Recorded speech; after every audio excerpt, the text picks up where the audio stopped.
Республика көлемінде өткізілген айбын әскери патриоттық сайысы өз мәресіне жетті. Аталған сайыстың үздік үштігіне жерлестеріміз Барыс әскери патриоттық клубы жайғасты. 39 команда ішінде жүлделі екінші орынға ие болған арыстық өрендер бүгінде туған топырағына табан тіреді.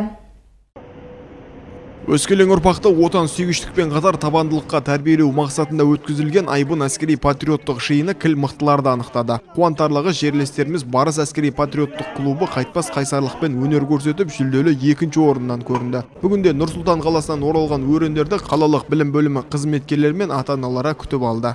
Құрметті, бүгінгі осы үлкен қуанышқа жиналып отқан осы жерде көпшілік мынау Нұрсұлтан Әбішұлы Назарбаев негізін қалаған тәуелсіз еліміздің болашағы осы жастардың осындай биікке жетістіктерге жетіп отқанына үлкен үлес қосқан. Біріншіден Адамбеков мектебінің алғашқы әскери дайындық бөлімінің жаттықтырушысы Молдабай мырзаға көптен көп рахмет. Адамбеков атындағы мектептің директоры Серік мырзаға көптен көп рахмет. Аудандық білім бөлімінің басшысы Әбдіхан Мұсаев мырза бастаған ұжымға көптен көп рахметімізді айтамыз. Ал енді мынау аудандық комиссариатқа, облыстық комиссариатқа, Арыс қаласынан, Түркістан облысының атынан осындай үлкен жарыстарға дайындаған кісілердің барлығына көптен көп рахмет айта отырып, мына еліміздің болашағы, еліміздің келешегі, мынау елбасымыз әрқашанда айтып жүр. Жастар біздің болашағымыз, жастар Қазақстанның келешегі. Осы жастарымыз осындай биіктерден көріне берсе, Құда қаласа әлемге Арыстың атын әйгілей берсін.